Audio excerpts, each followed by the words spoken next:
Welcome to the Startup and Daily Operation video for your iGo2 portable oxygen concentrator.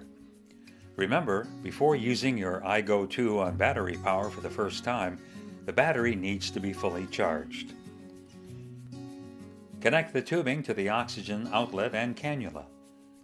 To start your iGo2, press and hold the power button to turn it on until you hear a beep.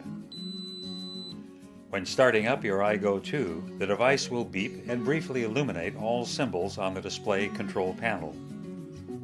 The text on the control panel acts as a self-test that will automatically run through to ensure the functionality is operating correctly. The low oxygen symbol will stay illuminated until oxygen is in normal range, after which a green normal oxygen symbol illuminates.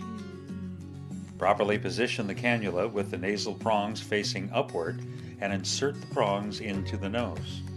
Wrap the cannula tubing over the ears and position in front of the body. The prescription setting on iGo2 will be shown in the main control panel.